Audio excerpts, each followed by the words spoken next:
Of all the topics related to bodybuilding, exercise, and fitness, perhaps the most pervasive in terms of myths are fat loss techniques. There's so much garbage on the internet and forums and blogs and videos about the best way to lose body fat. And there's, some of these statements are made by people who have advanced degrees. I've seen them on various, again, on what is it? Not Instagram, but what's that? Twitter. Where they make fun of people who go on certain types of diets, such as low carbohydrate diets, because they point out, they say, well, these people are idiots because a calorie is a calorie. In other words, what really counts is the amount of total calories you take in. Nothing else matters. That's what they say. It ultimately comes down to calories. If you want to lose body fat, you have to take in fewer calories than you burn. Usually they suggest taking in, if you want to lose a pound a week, consume 500 less calories a day. If you want to lose 2 pounds, it comes out to 1,000 calories, 1,000 fewer less calories a day. That's the simple equation. But the truth is, it never works out like that, because the truth of the matter is that, you can't escape the first law of thermodynamics, meaning that calories do count. In other words, I'm not saying calories don't make any difference whatsoever. What I'm saying is to characterize every calorie as being the same as the next is just utter nonsense, and it's just so obviously wrong. Calories, basically, it's a measurement of energy. And for example, they figured out that a gram of carbohydrate has about 4 calories per gram. A gram of protein has 4 calories, and fat has the most dense amount of calories at 9 calories per gram. Now, taking that alone, you would have to say, well, since fat contains almost 2.5 times more calories than than carbohydrate or protein, then fat must be the most fattening nutrient. And sure enough, a study about 6 months ago came out that said the main reason why people gain body fat, the main, if you want to call it, macronutrient that makes people fat is excess fat intake. But there's problems with that. For example, you take a ketogenic diet, which I've used myself when I was in bodybuilding. Ketogenic diet emphasizes moderate protein and an unusually high fat intake. Sometimes people eat as much as 75% of their calories as fat on a ketogenic diet. The fat on ketogenic diet, a ketogenic diet, for those of you who don't know, is a diet that's virtually has very few carbohydrates, usually 25 grams of carbohydrates a day or less, characterized as ketogenic diets. So what they do is they substitute fat for, they eliminate carbohydrates and instead eat, again, moderate amounts of protein, about about a gram, a little bit less than a gram per pound of body weight, and they eat a lot of fat. And a lot of this could be saturated fat, the so-called bad fat. Could be, again, 75% of calories. If the fat theory is true, in other words, if what that study says is true about fat making you fat, people that go on ketogenic diets or other types of low carbohydrate diets where they consume huge amounts of dietary fat, 2 things should happen. They should never lose body fat at all. I mean, nothing, right? And the second thing is that they should also gain a lot of body fat rather than lose body fat. They should gain body fat. But that's not what happens on ketogenic diets. Almost anybody who goes on a ketogenic diet is going to lose body fat if you do it properly. And yes, the ketogenic diet there's certain factors involved, such as the protein component of the ketogenic diet that increases what they call satiety. In other words, eating a high protein diet, which is a feature of most low carbohydrate diets, definitely lowers your appetite. So in the long run, you will be eating fewer calories. Eventually, your appetite goes down, so automatically your calorie intake adjusts, where you're going to eat fewer calories, and of course you're going to lose body fat. Of course, the people who advocate ketogenic diets will talk about the insulin factor, that because you're not taking in carbohydrates, your insulin release goes down, and insulin is known as a storage hormone. It promotes the storage of fat as triglycerides. It also tends to blunt the release of stored fat and fat cells. So if your insulin goes down, theoretically you burn more fat. But that probably definitely does play a role. But my point being, though, that the calories are not the same. They go through, fat, carbohydrate, protein. They go through different metabolic pathways. To give you an example of that,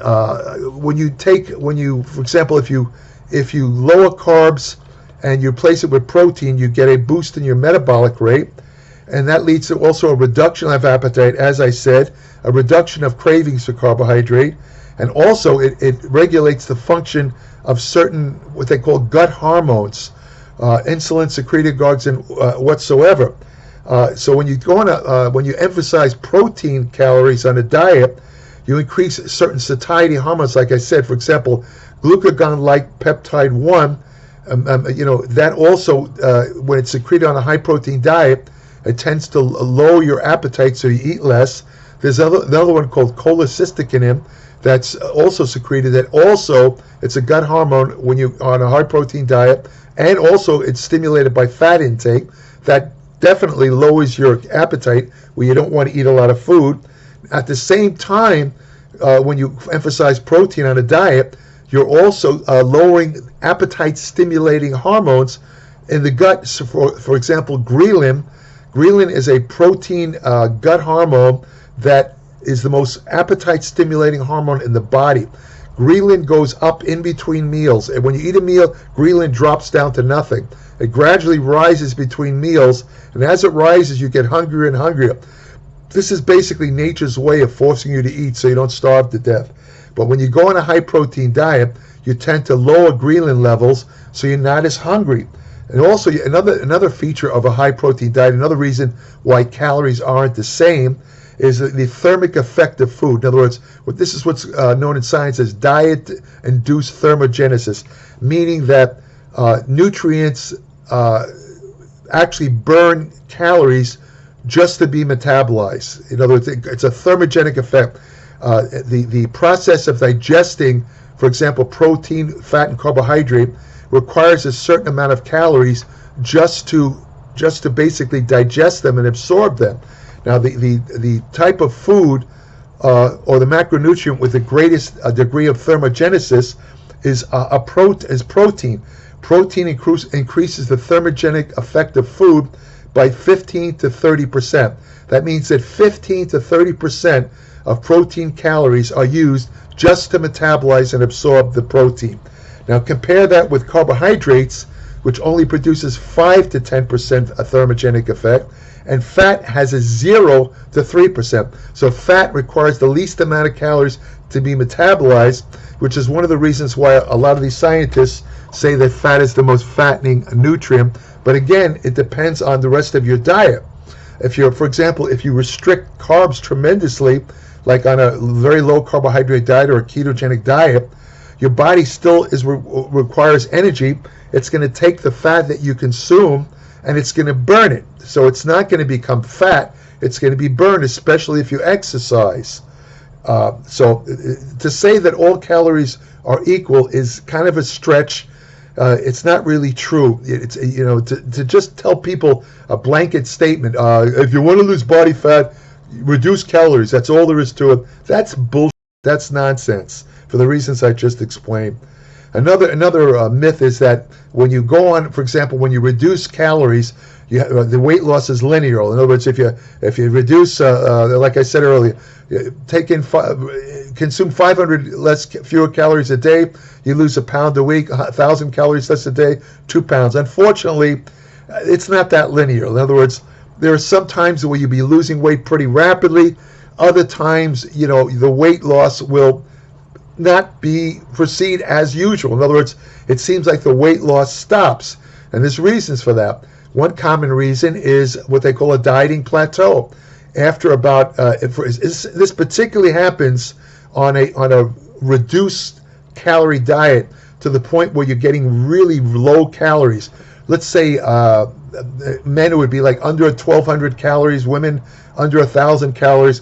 When that happens, your body senses that few amount of calories is kind of like less than what your basal metabolism requires, meaning it's less than the amount of calories needed to keep you alive, to keep your body functioning.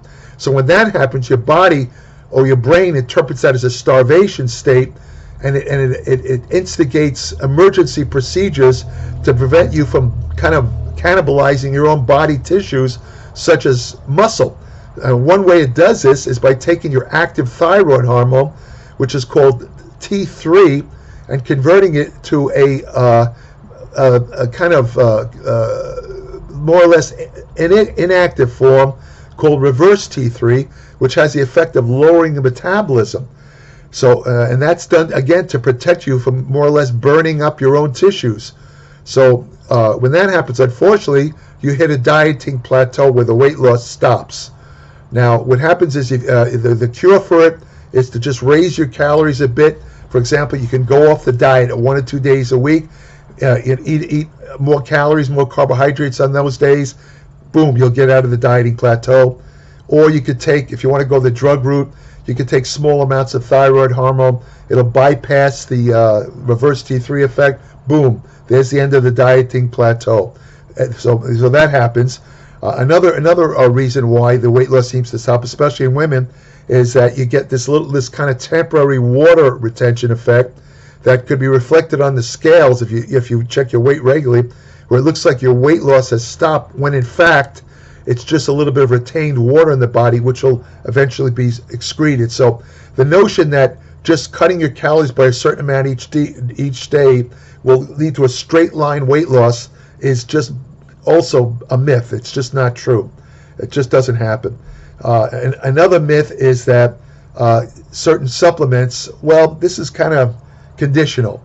I'm sure a lot of the people watching this video are familiar with so-called fat burner supplements.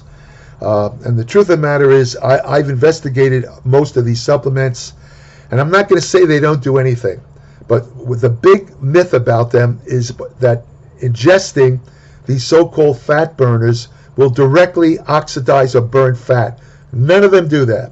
None of them do that. The only way to burn fat is you have to oxidize. It means with oxygen. That means you have to exercise. You have to do something to oxidize to burn the fat. The fat burners are incapable of doing that. What fat burner supplements actually do is help to mobilize fat. Some of them, like for example, a lot of include caffeine as a primary ingredient. Caffeine works by stimulating hormones in the body called catecholamines, norepinephrine, epinephrine. What norepinephrine and epinephrine do is when they get to the lipocyte of fat cell, they stimulate an enzyme called hormone-sensitive lipase, which causes the breakdown of the stored fat in fat cells, which is called triglyceride.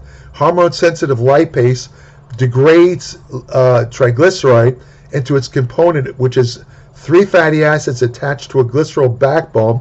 The contents of the fat cell, or the degraded triglycerides, now as free fatty acids and glycerol, is released into the blood. Now, what happens next determines whether it's going to be burned or not. If you exercise and you, again, reduce your calories, reduce your carbohydrates, whatever, in other words, you will oxidize the fat, especially, again, if you exercise. However, if you do nothing, if you just don't diet, sit around and watch Netflix and eat the same amount of food, you could take an entire bottle of fat burners. They're not going to do a damn thing, because remember, all they do is help mobilize fat. And by the way, this also applies to growth hormone. Growth hormone has this reputation of being this fantastic fat-burning hormone. I remember years ago there was a story going around how bodybuilders were able to ingest 15,000 calories a day, but because they were taking growth hormone, they lost body fat rather than gained body fat. Now that's a myth also. Now what growth hormone does is similar to what the fat burner supplements do. What growth hormone does is it stimulates the release of fat stored in fat cells, but it doesn't burn it. It mobilizes it. Whether it gets burned again is up to you, depending on your diet and your exercise habits. If you don't do something, change your diet, or do something like aerobics or workout or whatever, the fat that's released from the fat cells with growth hormone, it just circulates in the blood and it goes right back into the fat cells. It's called re-esterification. Just goes right back into the fat cells. So, it doesn't do anything. You got to do something with it. So, again, I'm not saying that fat burners don't work, but they limited. They could say they're limited, and this goes to all of them. No matter what the ads say, no matter what, all the the hype and the hoopla, this is will make you lose 4 pounds of fat a week. Nothing. The only thing I know of that will directly oxidize fat is a drug or a substance called DNP, and I've talked about this in other videos. It stands for dinitrophenol. That works. I'm not going to go into detail about that here. I've done other videos about it. It's the most dangerous, probably, drug ever used in bodybuilding. And what it does is, to put in a scientific veneer, it uncouples oxidative phosphorylation, which is a fancy way of saying it interferes with the production of energy as ATP in the mitochondria, or portion of cells. And as a result of that, your body has to seek other sources of energy. And what it does is it goes to fat stores. So you can lose as much as a half a pound of fat every 2 days on DNP. Sounds great. A lot of people will hear that, oh, I want to run out and get DNP. Well, a lot of people have died from DNP because the therapeutic dose to promote fat loss and the dose that will kill you, and the death is horrible. You literally burn up inside. You cook your internal organs. The line between a fatal dose and fat burning is tiny. If you take a little bit too much of this, you'll die. And all these idiots on the internet who when I've said this in the past, I use DNP, I didn't have any problem. Yeah, all right. The truth of the matter is, some people, and you can't tell you're one of these people, have this genetic problem where the DNP tends to accumulate in their body. So even if they take the suggested dose of DNP to stimulate fat loss, after about 3 days, they're into the toxic levels, and what happens then is they die. So dying is not a good way to lose weight. Another myth about, you see this frequently directed at people, like people that have a lot of body fat that are trying to diet. They'll say, well, these people have no willpower. Well, it's not that simple. Unfortunately, there are certain genetic and medical disorders that make it very difficult. And you don't have to be massively obese, like 400 or 500 pounds. It can happen to other people where it makes it extremely difficult to lose body fat, no matter what kind of diet and no matter how much exercise you can do. And I'm not saying that these people can't lose fat. I'm saying it's much more difficult. It goes way beyond willpower. For example, if you have low thyroid, if your thyroid output is too low, it's called hypothyroidism. It's going to be very difficult for you to lose body fat. Because again, your metabolism is too slow. You're not burning up the calories as fast as others people. There are certain medical conditions. I won't go into all of them. Even being depressed can cause you to slow down weight loss. So there's also different hormones and stuff. And for example, there's another thing where some people are resistant to a fat cell. It's called an adipocyte. It's kind of a fat cell protein called leptin. And what leptin does is it signals the brain that fat cells are full of fat, and by doing so, it turns off the appetite so you eat less. Unfortunately, some people who have problems losing body fat, their brain is resistant to leptin. So it doesn't get the signal sent by the fat cell. In other words, the leptin signal to the brain doesn't get read. It's like, it just doesn't get read. And this causes these people to eat a lot more, and it's very hard for them to diet. Leptin, it could be, the only way to administer leptin is through injection, and it's not really a good way to do it, but being resistant to leptin, which happens to a lot of people that are obese. Now the funny thing is, these people actually secrete more leptin than a thinner person. They're secreting more because their body is trying desperately to send the leptin signal to the brain to turn off the appetite, but it's not reaching the brain. It doesn't get in, so their appetite, it's almost uncontrollable. It's very hard to stay on a diet. The good news is that if these people are able, and this does take a little bit of willpower, if they're able to diet and exercise, once they lower their body fat levels, the leptin signal will reach the brain, and the dieting then becomes easier and easier, and eventually they could reach their weight loss goals. Another one is the idea that you could just exercise your fat off. In other words, I see people, for example, coming into the gym and doing, I don't see it that much anymore, but because I train at night, there's fewer people in there. But during the day, I used to see people go into the aerobics room, and they would do, well, I'm not in the gym that longer, but I remember one time I went to the gym, I did a short workout, and I noticed this girl was on a treadmill. I came back 4.5 hours later, and she was still on the treadmill. So it's obvious she has this idea that, exercise will keep her from getting fat. I should also point out that this particular woman had an absolutely horrific looking body. She was skinny and fat at the same time. She had skinny arms, skinny legs, but you could see she was flabby around the waist, because all she was doing was cannibalizing her muscle. So the notion that you could do any amount of exercise and burn fat off is a mistake, because you're going to wind up losing too much muscle. Of course, there are certain athletes, ultra marathon runners. These guys run like 100, 150 miles. They're known to eat like 2 or 3 large pizzas along the run. Or the what is that called? The race up there, that bicycle race. I forgot what it's called. The one that Lance Armstrong won. Tour de France, I think it's called. That involves so many calories that those cyclists can eat a ton of food and not gain weight, because they are burning off the calories. But most people aren't that active. So if you're going to be that active, you're going to burn off the calories, but you're also going to lose muscle. Show me one guy who ever competed in the Tour de France who could win a bodybuilding contest, and I'll admit I'm wrong. This one I have, this next myth, I have a little bit of a problem with that. There's a lot of these, again, pseudo experts. I see them on these science forums where they make, again, they kind of make fun of people on low carbohydrate diets, and they say that the notion that carbohydrates make you fat is nonsense. And they go a step further. They then say that you cannot get fat from carbohydrate because any excess carbohydrate is oxidized in the liver. This is so patently false and so ridiculous. All you have to do is look around you.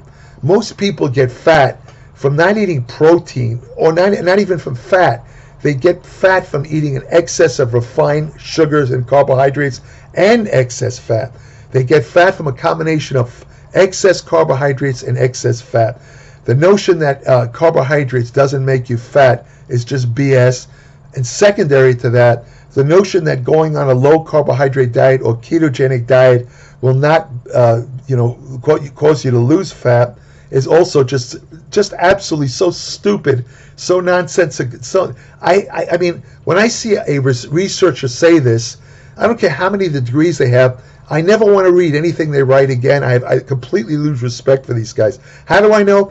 Because I know myself and countless others who've gone on low carbohydrate diets have lost tremendous amounts of body fat. In fact, when I was a bodybuilder, I tried every type of diet known to man, including high carbs, low fat, low calorie, you name it. The only diet that I ever consistently lost body fat on was a low carbohydrate diet. It worked every time.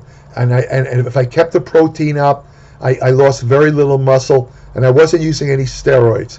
So the nonsense that, and also the idea that insulin, they also say insulin has no effect on body fat.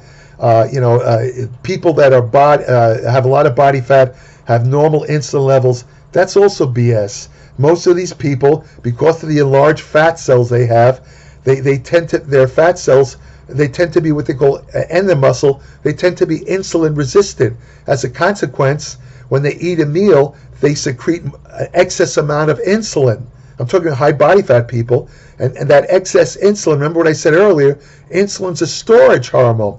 When large amounts of insulin are secreted, fat is either being synthesized in fat cells, or it's being stored in fat cells, Or the third route is no fat is being released from fat cells. So the idea that insulin is not important for dieting is just laughable nonsense. Just laughable nonsense.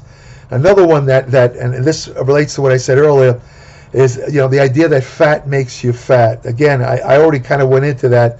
I talked about people on ketogenic diets, 70% fat intake, and they lose tons of body fat. So Vince Garan, the famous trainer years ago, he was one of the first to point out that he actually said, he went the other route. He said that fat helps you burn fat.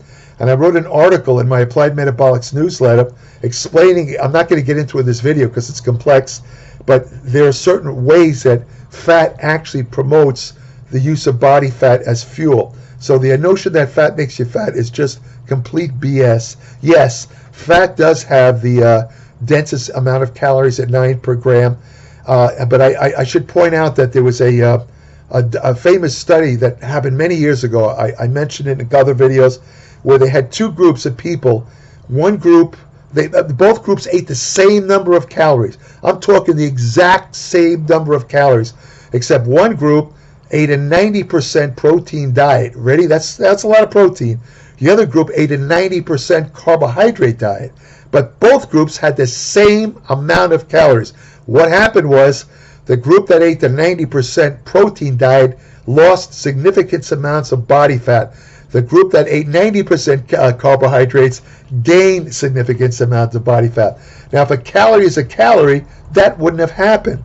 And in a recent article in my Applied Metabolics, I talked about a case study of a guy who was trying to gain weight, and he did it on he did it by, if I remember correctly, he actually restricted carbohydrates, but he ate a lot of fat and protein. And according to the experts, he should have put on a lot of fat. But even though he was trying to gain weight, he lost body fat. He was eating a huge amount of excess calories. He was eating twice the amount of calories that he would require to gain weight, but he lost body fat.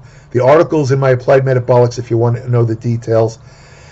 Another myth is that eating breakfast is necessary to lose weight. The idea behind eating breakfast is that when you sleep, you haven't eaten in hours. Your energy stores are low, and it's a good idea to eat breakfast. The word breakfast, look at it. Breakfast, meaning break fast. You fasted overnight by not eating, so it's important to eat breakfast. Not so much. There was a 4-month study of 309 adults. They compared breakfast habits. They found no effect on the people who skipped breakfast. Nothing. It didn't affect their weight loss at all. It's also a myth, the idea that breakfast boosts metabolism, and also the notion that eating multiple small meals a day helps you burn more calories. That's also BS. If anything, eating multiple small meals a day will stimulate more insulin release, and it'll make it harder to lose body fat, unless, of course, you have no carbohydrates at all in each meal. That will lower, but even the protein content alone, though, the protein content alone will cause a little bit of an insulin release. So I think. Another one.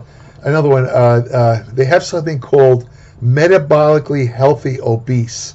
What is a medically healthy obese person? In other words, the consensus among obesity researchers is no amount of body fat is healthy. In other words, if you have excess body fat or more than the suggested amount of body fat, you are unhealthy, period. And the reason for that is excess body fat, is associated with a couple of medical conditions, high blood pressure, elevated lipids, so on and so forth, joint problems like arthritis. So, the idea is that if you have excess body fat, you're automatically unhealthy. Unfortunately, body fat is also associated with cardiovascular disease and type 2 diabetes. That's true. But there's a lot of people who have what they call metabolically healthy obesity, meaning that their body fat levels is above the suggested amount, but in their blood tests, everything's normal. They have no high blood pressure, no elevated blood lipids, nothing is wrong whatsoever. Now, this is a big controversy in medicine, because other researchers say that even the people that are metabolically obese healthy today, eventually that excess body fat is going to catch up with them, because body fat, one of the reasons it's really dangerous for health, is that body fat secretes inflammatory chemicals, inflammatory adipokines, which cause systemic inflammation as you get older. And systemic inflammation is at the heart of many diseases, cardiovascular disease, brain disease, and there could be something to that. Another problem with metabolically obesity is that if these people have a lot of fat in the visceral area, or in other words, the deep abdominal area, they are still subject to insulin resistance and also cardiovascular disease and cancer and diabetes, especially again as they age. Unless these people keep up the physical activity, the exercise, all the way through the 70s, 80s, whatever they live to, if they start to get lazy and still have that body fat, they're going to suffer the same consequences as people who just are, let's say, less fit and have a lot of body fat. So it is possible to be healthy and still have a little bit of excess body fat. And one curious fact that a lot of doctors don't like to say is that when they compare people who have slightly more body fat with people that are super thin, the slightly fatter people always live longer. And it's very hard to explain that, but that's just what they found. So one last thing I'll point out: the notion that fat-free, diet-free, all these so-called diet foods, if you consume them, you can eat as much as you want. No, if you eat anything you eat in excess will promote body fat loss. So don't think that this is any particular food will not produce body fat. If you eat too much of anything, except for protein, you'll gain fat. Now, even that last point, there's some of these people, dietitians I've seen, they talk about, because protein has 4 calories per gram, that any excess protein you consume, and this is particularly true for bodybuilders who some of them eat huge amounts of protein. I mean, I read about a guy the other day who was eating 1,200 grams of protein a day. That's incredible amount, way more than the body could ever use. He'd have to be as big as King Kong to utilize that much protein. But that's not the point. The point is, these dietitians, these so-called pseudo-experts, they talk about how because protein has 4 calories per gram, any excess protein is converted into sugar and into fat. That's something that works on paper. A lot of things that work on paper don't work in the real world, and that's true for protein. I've been involved in the fitness and bodybuilding for 60 years. I have not met a single person ever who got fat from eating protein. Not one. And they've shown in studies, bodybuilders have consumed 5 times more than the recommended intake of protein for muscle growth, and none of them gained even an ounce of body fat. They actually lost body fat. So the notion that eating excess protein will make you fat is just crap. In active people, excess protein is oxidized in the liver. It's not converted into body fat. So I think I'll leave it at that. Those are some of the myths, the most common myths about fat loss. If you want further information about nutrition, exercise science, hormonal therapy, anti-aging research you can use today, ergogenic aids, supplement science, which ones work, which ones don't. I tell you the truth, I'm not associated with any supplement company, so I'm not going to lie to you like a lot of these other guys do. These kind of gun for hire PhDs and MDs. They're on the payroll of supplement companies, and they'll sell you anything because they're getting paid to do so. I'm not on the payroll of any supplement company. I'm going to tell you the truth about supplements, save you a ton of money. I'm also going to talk about the exercise truths, which exercise to do, which not to do, although that varies with individuals, it's true. And many other topics, women's health and fitness. It's all covered in my Applied Metabolics newsletter, www.appliedmetabolics.com. It's evidence-based. It also includes my 60 years of actual experience, which can't be matched by anybody I know of. Also, I'm a professional writer. My writing is much easier to read and understand than some of these other digital publications. And I'm not saying they're not good. Some of them have very good information. The guys who write them do have education knowledge, Problem is that they're not writers, so they tend to, slip into academies, where the writing seems like it's in a medical journal. And for most people, it's hard to follow that unless you have a scientific background. You don't need that for My Applied Metabolics. Every scientific or technical term is readily explained. You don't need to take out a science dictionary to read My Applied Metabolics. When you subscribe, I'll send you an invitation to join my private Applied Metabolics Facebook page, where every day I post new information on exercise, nutrition, and medicine in general. I also have an email portal on my Applied Metabolics webpage, where current subscribers only can send me short questions, maybe anything they read in Applied Metabolics or anything that comes to mind, as long as it's a short question. You have to be a subscriber, though, because I don't answer unsolicited questions. So I think that's about it. Thank you for listening. And if you want to have the best friend you'll ever have, go to your local shelter, adopt a dog. Thank you.